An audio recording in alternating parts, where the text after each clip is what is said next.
preparar nuestro corazón. Y les voy a invitar a que tomen, no se preocupen, a que tomen su hoja de mensaje y vamos a ponernos de pie para leer con mucha fe estas palabras que dijo nuestro Señor Jesús.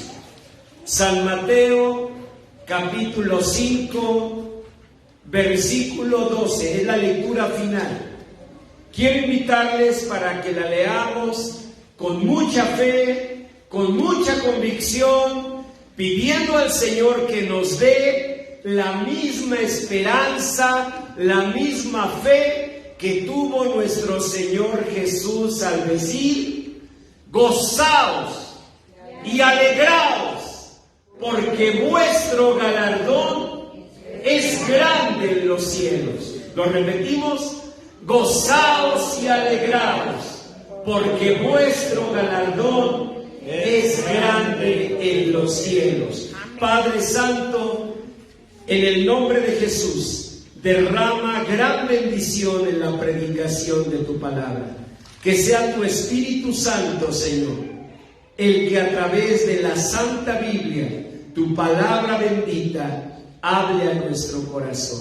Y en el nombre de Jesús, que los corazones entristecidos sean alegrados, los corazones apocados sean fortalecidos, y todos cuantos sintamos que hemos perdido esperanzas, que hemos perdido fe, podamos decir, como decían tus siervos: Señor, seremos como los que sueñan, estaremos alegres. Señor bendito, iremos con lloro, pero volveremos con gozo, trayendo llenas nuestras gavillas. En el nombre de Jesús, así bendice, Señor, cada corazón aquí y de todos nuestros amigos en la provincia y en otros lugares del mundo que escuchan tu bendita palabra. En el nombre de Jesús te lo pedimos. Amén. Amén. Da un aplauso al Señor. Dile: Señor, gracias de antemano por lo que vas a hablar a nuestro corazón. Tomen su lugar. Bueno, yo quiero comenzar diciéndoles que tengo dos convicciones al pasar los años que quiero compartirles. La primera es esta: nadie puede hacer tanto daño a tu vida, a tu alma, a tu corazón, como tú mismo, como tú misma. Yo tengo esa convicción.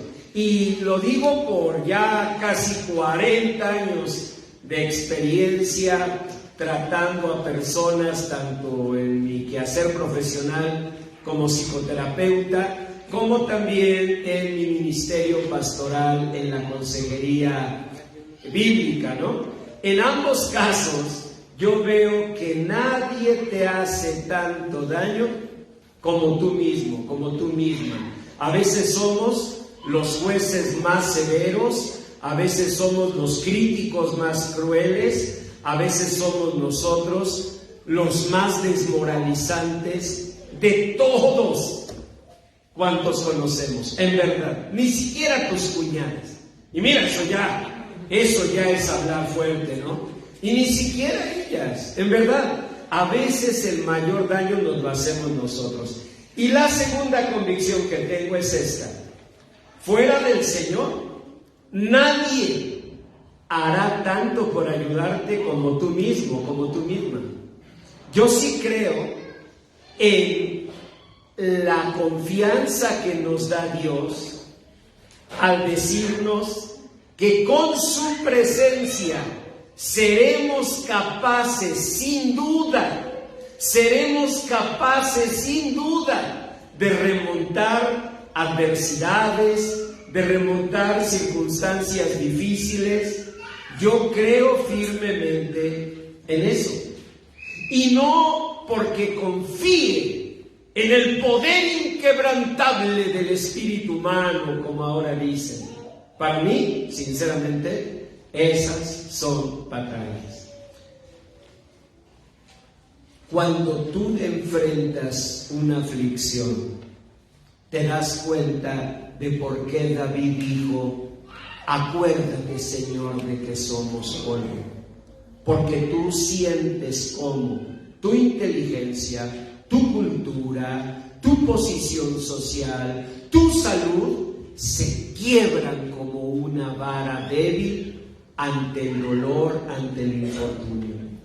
Así que yo vivo convencido de que no es porque tengamos ese espíritu inquebrantable como seres humanos, porque si algo tenemos es que nos hundimos, es que nos deprimimos, es que nos angustiamos. Es más, hasta lo somatizamos de lo débiles que somos. Tosemos de pura angustia, de pura ansiedad. Nos dolemos con problemas gastrointestinales de la pura preocupación. Somos, sinceramente, débiles. Pero el Señor dice en su palabra que justamente cuando nos reconocemos débiles, entonces somos fuertes, porque sobre nosotros reposa el poder de Dios. De tal manera que con esto dicho es como entiendo el que el Señor haya dado esta palabra.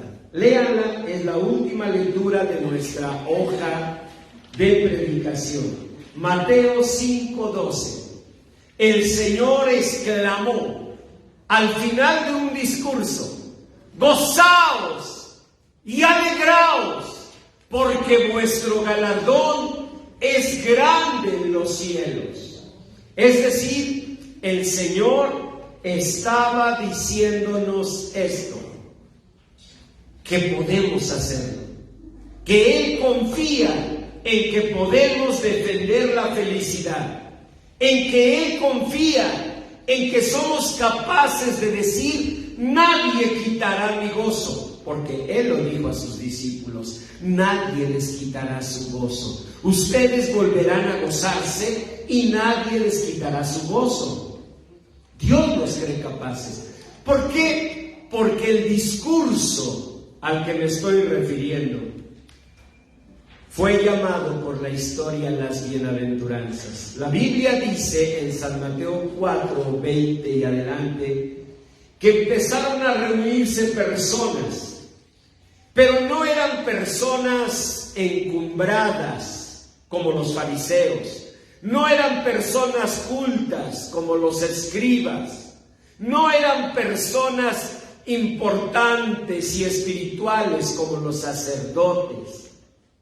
Eran los parias, los marginados. La Biblia dice que se reunieron paralíticos, enfermos, atormentados por distintas enfermedades, lunáticos, endemoniados, y a toda esa reunión de necesidades, de carencias, el Señor comenzó a decirles: bienaventurados los pobres en espíritu, macarios, muy dichosos los que padecen persecución, muy dichosos los que tienen hambre y sed de justicia. Comenzó a hablar así el Señor, pero cuando terminó el discurso, seguramente su voz retumbó: gozaos y alegraos, porque vuestro galardón es grande en los cielos.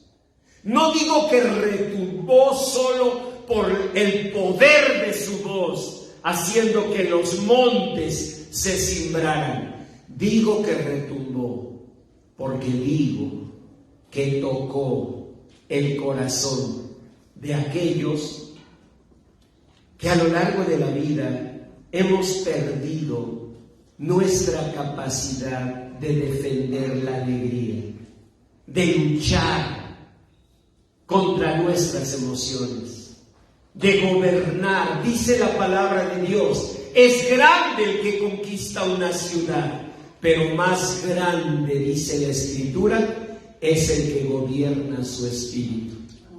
Sí, se necesita una grandeza para conquistar una ciudad, pero más falda y pantalones se necesitan para gobernar tu espíritu. Porque ustedes lo saben, mientras las cosas marchan bien, pues estamos felices. El problema no es ese, el problema es cuando las cosas empiezan a marchar mal. Y quiero que anoten 2 versículos. No los busquen, yo se los voy a decir, pero ustedes por favor anoten las referencias. San Mateo 5:12 y San Juan 16:22. Voy a leer el primero, que es el que hemos estado repitiendo, pero quiero leerlo para ustedes. Mateo 5:12. Así termina el mensaje de las bienaventuranzas, con estas palabras del Señor Jesús: gozaos y alegraos, porque vuestro galardón es grande en los cielos, porque así persiguieron a los profetas que fueron antes de vosotros. Número 1, no pretendas hacer del dolor tu propiedad absoluta. Cuando sufrimos, una de las cosas que produce el dolor en el alma es llevarnos a un egoísmo casi al grado de autismo. Nos encerramos en nuestro dolor y sentimos que somos los únicos que estamos sufriendo en el mundo. ¿Hasta cuándo? Hasta que alguien nos cuenta un dolor que vive y que nosotros sabemos nos traspasaría totalmente. En ese momento nos damos cuenta que hay peores infortunios que los nuestros. Pero es muy importante, por eso el Señor les dijo: así persiguieron a los profetas que fueron antes de vosotros. Estaba diciendo: recuerden, por favor, lo que vivió Elías, el más grande profeta, cuando Jezabel, la maldad en un ser humano, comenzó a perseguirlo. Y él llegó debajo de un enebro y decía: Señor, quítame la vida, porque no soy mejor que mis padres. O recuerda Jeremías, el mismo que en el capítulo 20 de su libro ya no pudo más y dijo: ¿por qué nací? Maldito el día en que nací. ¿Cuánto dolor podrá caber en un corazón? Yo estoy seguro de una cosa, mucho más de lo que tú y yo hemos vivido. ¿Por qué lo digo? Porque el Señor dijo que no nos dará más de lo que podamos resistir. Y siempre que estés en el fondo del dolor, siempre aférrate a esa promesa. Dile: Señor, no me permitas bajar más escalones de este pantano, de este lodo cenagoso en el que me estoy hundiendo. Dile: Señor, sosténme por tu misericordia, porque cuando vivimos un dolor muy grande, percibimos cómo por momentos parece ese dolor infinito. Dios promete eso. Y por eso Él dijo: pueden gozarse, pueden alegrarse. Yo creo que son capaces de hacerlo. Yo creo que podrían sostenerse. A mí me conmueve mucho, porque no dejo de imaginar al público que escuchaba ese mensaje. No dejo de imaginar a los hombres, las mujeres enfermos. No puedo dejar de imaginar a los lunáticos sintiendo la depresión, la angustia, la ansiedad, quizás con TOC, no sé con cuántas cosas, y de pronto volteando a oír a un hombre que les decía con el poder de la palabra de Dios: gozaos y alegraos. Como si alguien dijera a un viejo: levántate y rejuvenece. Como dijo Moisés: como mis días serán mis fuerzas. Como dijo David, que con el Señor estaremos verdes y vigorosos aún en la vejez. Con esa misma convicción, yo quiero pensar en cada mujer, en cada hombre enfermo, paralítico, lunático, atormentado que estaba allí, que se preguntaba: ¿yo sería capaz todavía de volver a vivir, de volver a levantarme? ¿Se puede volver a amar después de haber sufrido una traición? ¿Se puede volver a luchar después de sufrir un doloroso fracaso?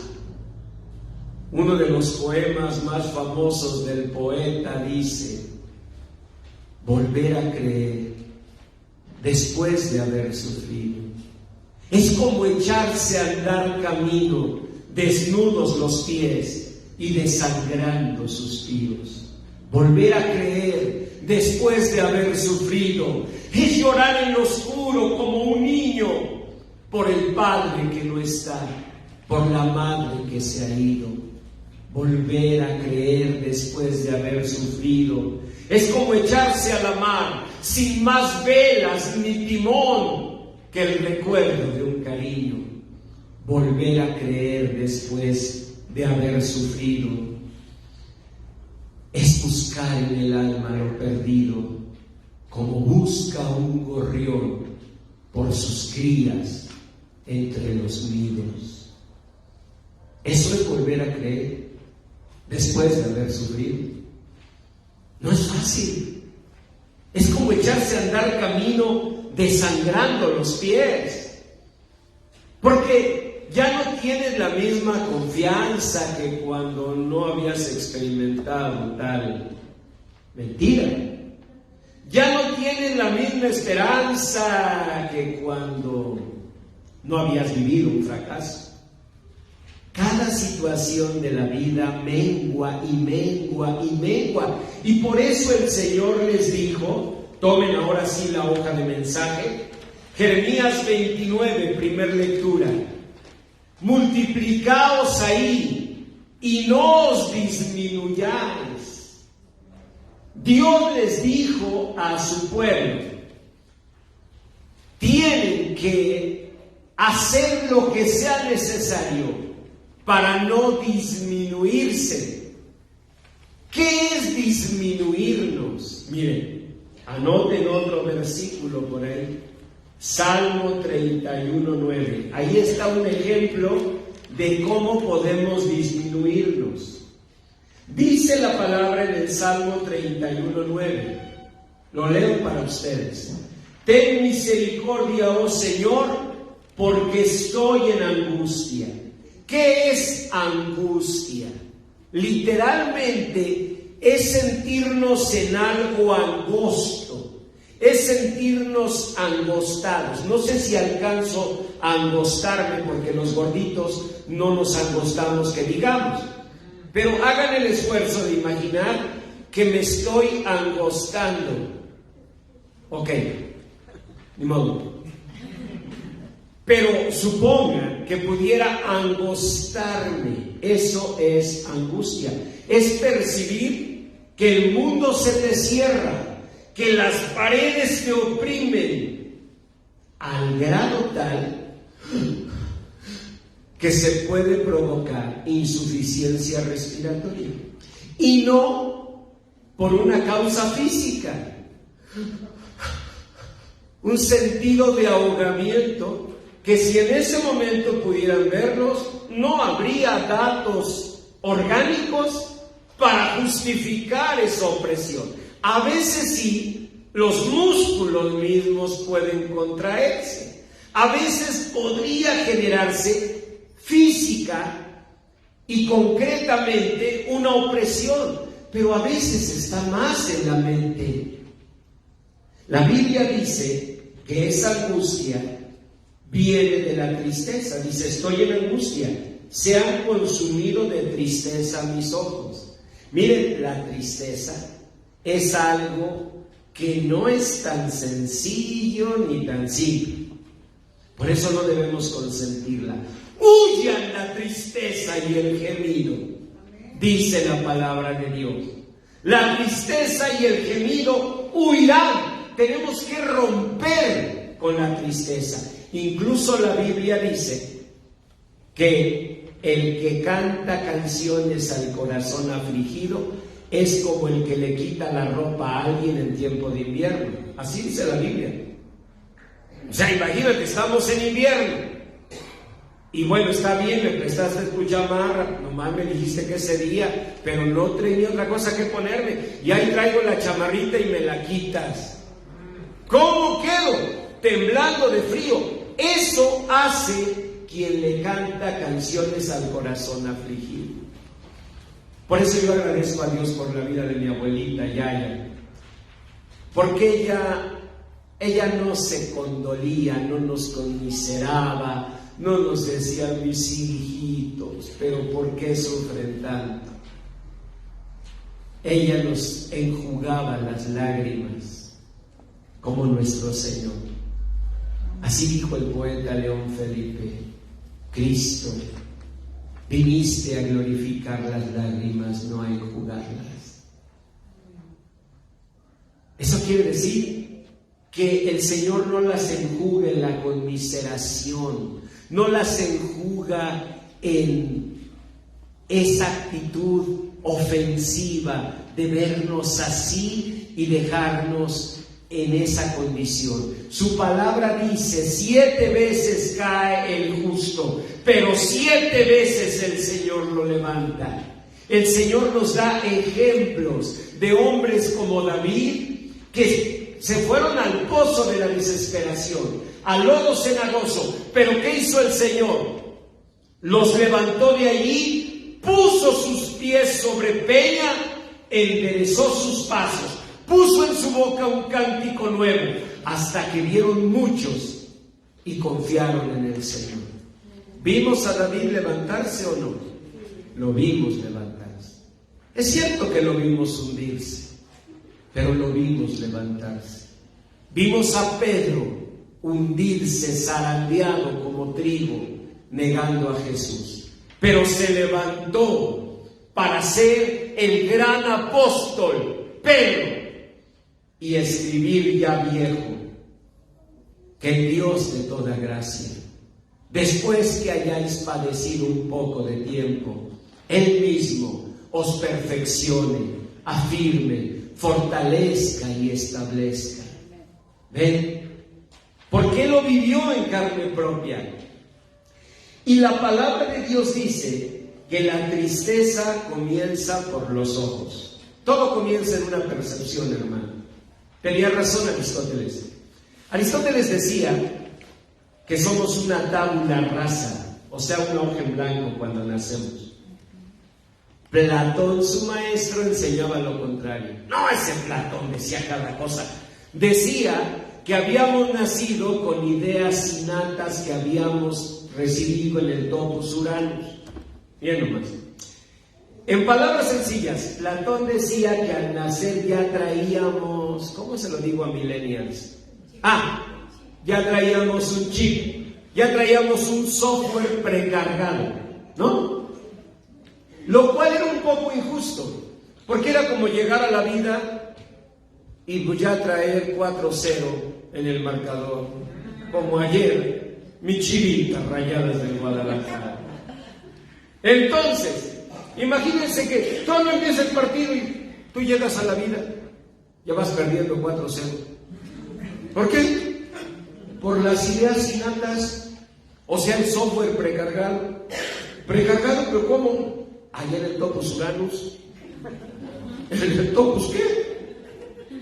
O sea, y Aristóteles, que fue su alumno, dijo: soy amigo de Platón, pero soy más amigo de la verdad. Y mi maestro se equivocaba. Nosotros nacemos como tabula rasa, como hoja en blanco. Y sobre esa hojita se van escribiendo cosas. Y esas cosas son las percepciones. lo que vemos, lo que oímos, lo que sentimos. Y eso va marcando nuestra personalidad. Aquellos niños que vieron un rostro sonriente de mamá, aquellos niños que vieron el abrazo de papá, pues fueron teniendo obviamente una forma de ver la vida. Aquellos que no vimos mucho, ¿ven? O peor, los que vimos maldad, pues eso fue dañando nuestra vida.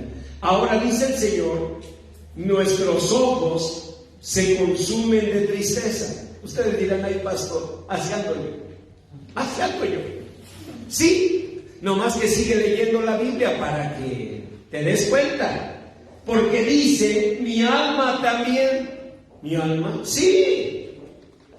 Es decir, somos una unidad biopsicosocial indeformable. ¿Qué quiere decir esto? Que hay una relación directa entre esa tristeza y la salud del alma. Y no solo del alma, sino también del cuerpo, dice el Salmo 31:9. Créanmelo, no hay literatura más profunda y más completa que la palabra de Dios. Miren, no se los digo solo como pastor, porque sería sencillo decirlo como pastor. Si es el único libro que he leído, pues es natural que diga eso. Se los digo comparando la literatura universal.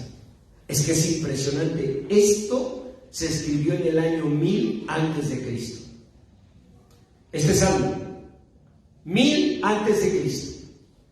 La psicología, ciencia en la que me formé. Joven ella, 170 años. ¿Cuántos años pasó para entender esto? ¿Hace cuánto que empezaron a oír enfermedades psicosomáticas? No tiene mucho. Bueno, me refiero para gente de mi edad. Ustedes jóvenes, pues sí dicen, de eso hablaba mi abuelito. Sí, pero yo, por ejemplo, que ya tengo buen rato aquí, te puedo decir, no tiene muchos años, que empezaron a categorizarse enfermedades psicosomáticas. Fue cuando todos decíamos, ay, pues eso tenía mi abuelita. Empezamos a comprender a las tías. ¿Ven? Pero ¿cuántos años? Y aquí lo dice el Señor. La tristeza de la percepción se pasa al alma y se pasa al cuerpo. Y en un ratito tienes un problema en el colon que no se explica etiológicamente por alguna situación física. Es decir, te pueden hacer pruebas, estudios, y orgánica, física, biológicamente estás bien. Si acaso un poquito panzón y cachetón, pero estás bien del colon, Y entonces, ¿de dónde te da la chiripiorca? De aquí. De aquí. Y la Biblia lo enseñó desde hace tantos años. Tal vez tú digas, ay, pastor, pues mire, yo como sea, ahí la llevo. Sí, pero síguele al otro versículo. Por eso la Biblia no se lee como grillito, como chapulín brincando de aquí para allá. Cuando tú ves el siguiente versículo te impactas. Dice, porque mi vida se va gastando de dolor y mis años de suspirar. O sea, te mueres, te derrumbas, te consumes. No debes tolerar la tristeza. No es cosa ligera. Busca la ayuda del Señor. Clama por su misericordia y confía en lo que Él dijo. Anoten, ahí habían anotado San Juan 16:22. Se los voy a leer. En San Juan 16:22, miren lo que dijo el Señor. Yo les pido que hoy lo hagan la palabra de Dios para ustedes. Y Ale, que sea tu regalo de cumpleaños. San Juan 16:22. Escuchen. también vosotros ahora tenéis tristeza. Esto lo dijo Jesús. Así que en las Biblias viene con letras rojas, como una forma de decir, aquí sí para bien las orejas, porque lo dijo Jesús. También vosotros ahora tenéis tristeza, dijo el Señor Jesús, pero os volveré a ver y se gozará vuestro corazón y nadie os quitará vuestro gozo. Tú debes creer, y ese es el mensaje de Dios. Debes creer que volverás a ser feliz y que nadie quitará tu gozo. Con Job decimos, aún llenará mi boca de risa, aún llenará mis labios de júbilo. Con Moisés decimos con el Salmo 90:15, alégranos, Señor, conforme a los días en que vimos aflicción. Con San Pablo decimos, porque siempre tendré presente que las aflicciones del tiempo presente no son comparables con la gloria venidera que nosotros ha de manifestarse. Y con todos los salmistas, en el Salmo 126 decimos, cuando quites la cautividad de nosotros, Señor, seremos como los que sueñan, estaremos alegres, iremos con lloro, pero volveremos con gozo, trayendo llenas nuestras gavillas. Es decir, los hijos de Dios solo nos distinguimos de todos los demás en una cosa, no en que lloramos, los demás también, o no en que no lloremos, claro que lloramos como los demás. Los hijos de Dios nos distinguimos en que nos aferramos, nos asimos y no nos soltamos de promesas de Dios. Tú tienes que tomar esa promesa y decir, Señor, yo voy a comprometer mi vida y mi fe con esta palabra tuya. Salmo 90:15. Tú, Señor, volverás a alegrarme conforme a los días en que vi aflicción. ¿Quién escribió estas palabras? Moisés. ¿Por qué las escribió Moisés? Muy sencillo. Porque desde el momento de nacer vio aflicción. Tal vez no la vio, pero la sintió. Yo creo que la sintió. Que ese bebito percibía. Yo recuerdo a mi nietecita, a la más pequeña de los 5, Abigail. Recuerdo que ella, muy pequeñita, pues recién nacida, así con unas horas de nacida, fue trasladada del hospital donde ella nació al Hospital Español, porque el Hospital Ángeles, donde ella estaba, se declaró incompetente para tratar la necesidad que tenía la nena.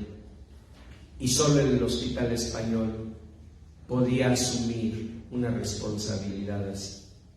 La niña tenía que ser operada a unas horas de haber nacido. Y recuerdo que cuando ya estaba listo el traslado, la ambulancia, nos dijeron que iba a pasar la niña y yo estaba atentísimo porque iban a pasar y yo solo quería acercarme, poner mi mano en su camillita y hacer una oración, lo que me dejaran estar cerca de ella los ambulantes. Yo me imaginé que iba a ser así como una camita. No me imaginé que venía en una altura, por eso hice mi mano así, en una altura, bueno, para mí todo está alto, pero aún así, hagan de cuenta de una altura como de 1.5 metros, estaba la base y de ahí para arriba era una especie de incubadora.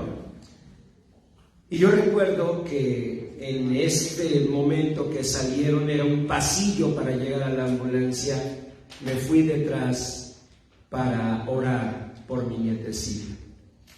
Pasó días muy duros ahí en el Hospital Español, gracias a Dios, siempre recuperando. Pero cuando ya la tuvimos con nosotros, el menor ruido, hasta mis canciones, la hacían llorar mucho. Nosotros pensábamos, y creo que es lo natural, que era tanto sufrimiento, y no soltaba a mi hija, pero por nada del mundo, o sea, a su mamá, pero no la soltaba por nada del mundo.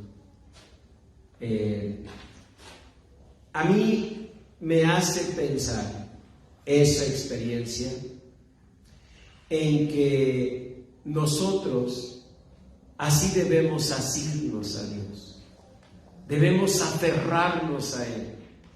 Debemos decirle: Señor, yo no quiero soltarme de ti. Debemos asirnos de promesas como esta, vernos en la vida de las grandes siervas y los grandes siervos de Dios. Miren esta lectura. Dice que el Señor, es la primera, Jeremías 29, el Señor, cuando el pueblo de Dios era llevado cautivo a Babilonia, les mandó decir esto: así dice el Señor de los ejércitos, el Dios de Israel, a todos los de la cautividad que hice transportar de Jerusalén a Babilonia: edificad casas y habitadlas, plantad huertos y comed el fruto de ellos. Quiero recordarles que ellos iban en grilletes, que ellos iban esclavos. ¿Creen que podrían plantar casas? Edificar casas, perdón. ¿Creen que podrían plantar viñas? Les recuerdo, se los estaban llevando de esclavos. Para todos debe haber sido. ¿Por qué nos dice eso el Señor? ¿Qué quiere decir Dios con eso? ¿Qué quiere decir cuando le dice a alguien que va amarrado con un yugo, a alguien que va con grilletes, esclavizado a un país extraño? ¿Qué quiere decirle Dios al decirle: edificad casas, plantad viñas, dense en casamiento? ¿Saben qué le quiere decir? No te dejes engañar por los sentidos. Hay una vida más allá de lo que nosotros vemos. Es decir, al final, la vida no son más que percepciones. Y donde nosotros vemos un fracaso, otras personas han visto la oportunidad de volver a intentarlo, de aprender. Donde nosotros vimos un obstáculo, otros han visto un reto, se han sentido retados a demostrar: ¿cómo que no? Lo voy a lograr con la ayuda de Dios. Todo lo puedo en Cristo que me fortalece. Y ahí nos ve regresar a intentarlo una y otra vez. Nosotros debemos ser capaces de confiar así en Dios. Eso es lo que Dios les estaba diciendo. Porque díganme si no resultaba hasta irónico. Iban amarrados con cadenas, iban esclavos, y corre Jeremías y les dice: esta es una carta de Dios para todos. Dice el Señor que allá donde van, edifiquen casas. Edifiquen casas. Ya quisiéramos allá un pedazo de tierra donde dormir. Esa es la diferencia.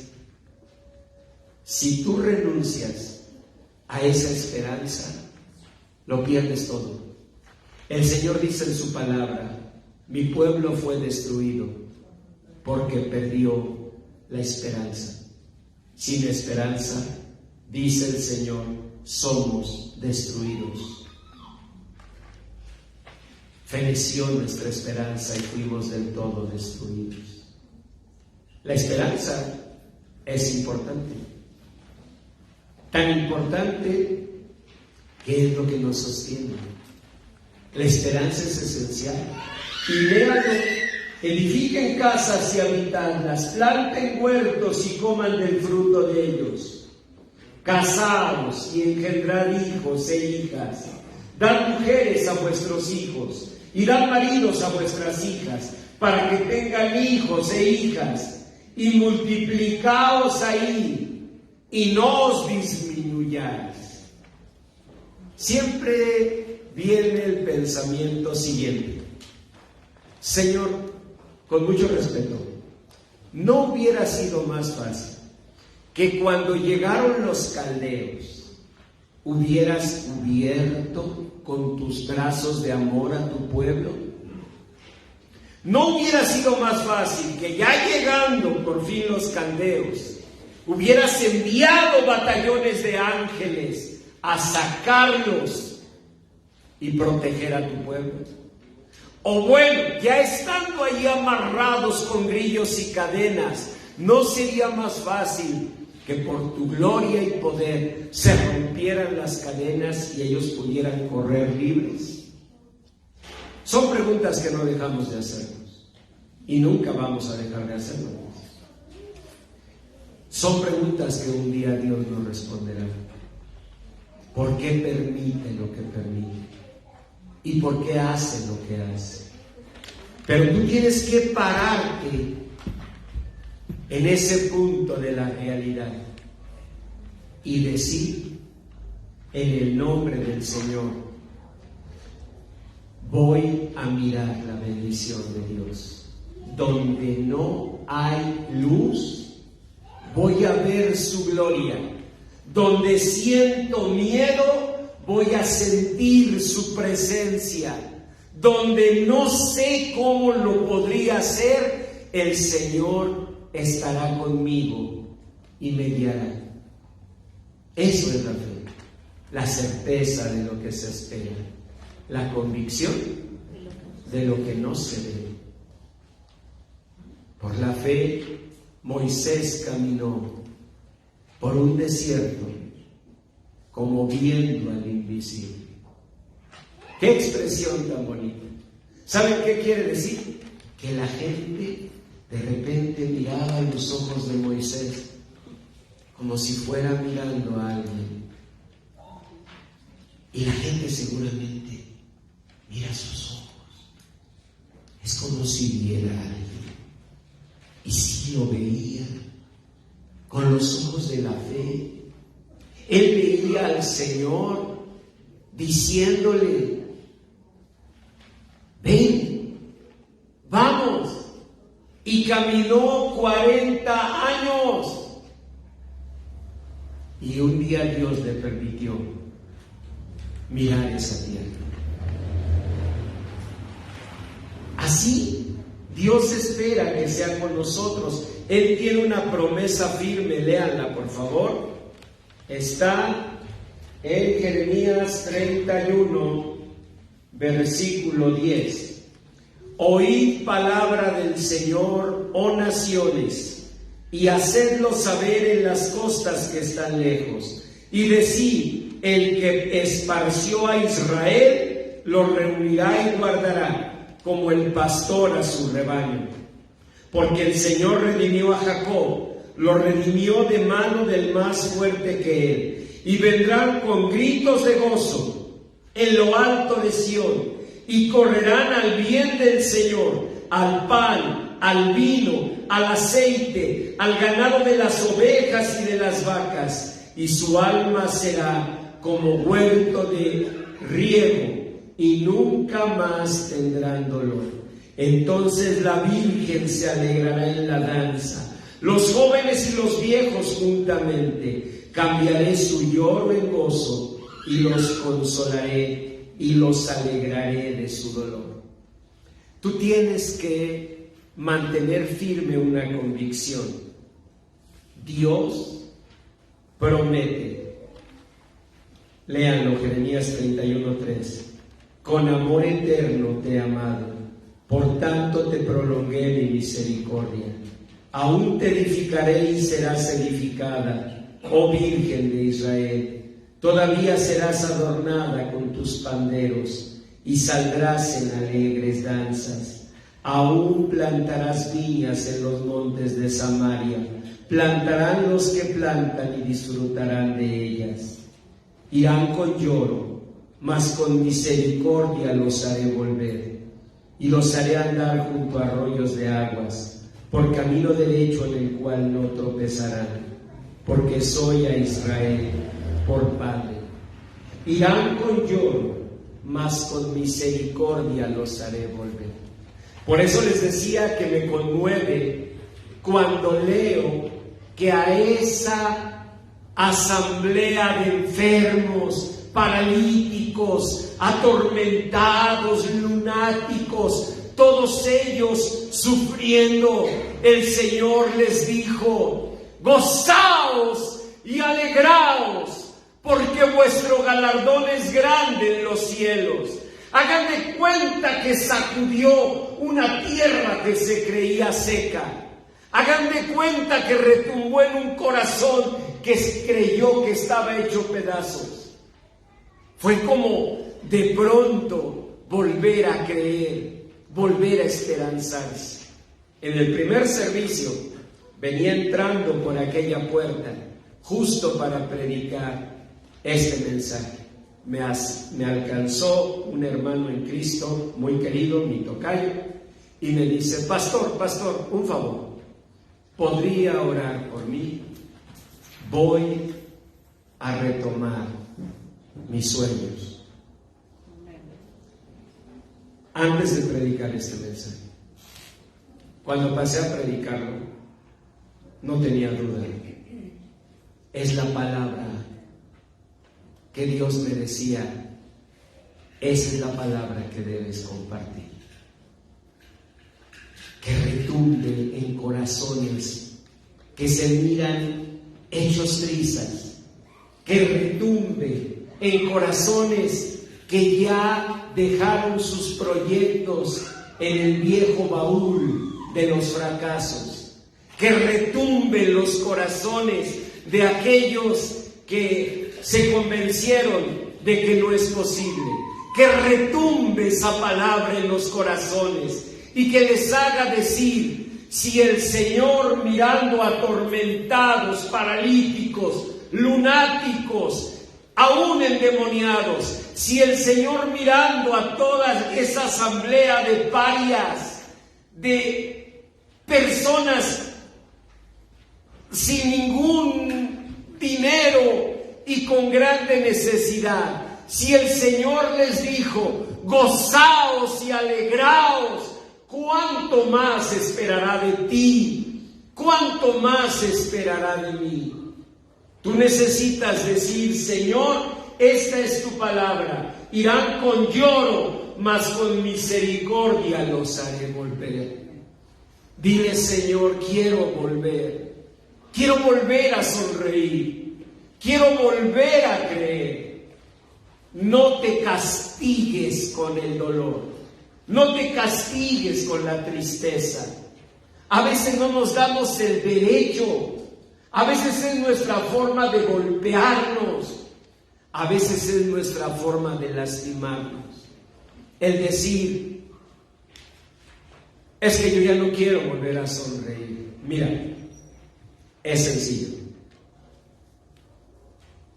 La vida es una responsabilidad que Dios comparte con nosotros. Él nos la da, Él nos la sustenta, pero nosotros somos responsables de su cuidado. Y esa vida implica también la salud emocional. Y el Salmo 31 termina así. Salmo 31:9. Estoy en angustia, porque se han consumido de tristeza mis ojos, mi alma también. ¿A dónde había pasado ya? Al alma. Y mi cuerpo, ¿a dónde había pasado ya? Al cuerpo. Porque mi vida se va gastando de dolor, se estaba consumiendo. Y mis años de suspirar, se agotan mis fuerzas y mis huesos se han consumido. Fin del salmo. Se nos murió el salmista. ¡Fin! Ahí se acabó. Algo que empezó con una situación que estaba en tu control, que podías luchar, gozaos y alegraos. Yo estoy seguro que muchos de esos atormentados, lunáticos, creyeron en la palabra de Jesús. Y chuecos, adoloridos, atormentados con ansiedad o con depresión, empezaron a esforzarse. Bien dijo William James: no sonreímos porque seamos felices, somos felices porque sonreímos. Sonríele a Dios, aunque te cueste trabajo ahora, aunque te salga una mueca que se cuaja, que no llega a sonreír. Inténtalo y sonríe a una esperanza. Un día Dios cumplirá su palabra y te alegrará conforme a los días en que viste aflicción. Salmo 90, 15. Pero sí te pido un favor: cuando llegue ese día, no dejes de celebrar. Si estás en ese momento con tu familia feliz y dices: yo pensé que nunca íbamos a volver a sonreír y a sentirnos tan contentos, en ese momento recuerda este mensaje. Sales al jardín, miras al cielo y le dices: Señor, gracias, porque así lo prometiste un día y me aferré a tu promesa. Irán con lloro, pero con misericordia los haré volver. Volverán a gozarse, les dijo el Señor Jesús a sus discípulos, y nada quitará vuestro gozo. Les estaba diciendo: defiendan la felicidad, defiendan su alegría, porque es la alegría la que sustenta el corazón. Si el cuerpo se enferma, el alma le sustentará. Pero ¿quién ayudará al espíritu angustiado? Dice el Señor. Es una responsabilidad la alegría y la felicidad. Yo te invito para que inclines tu rostro y le digas: Señor, yo recibo esta palabra como una palabra que tú preparaste para mí, como una palabra que tú confirmaste,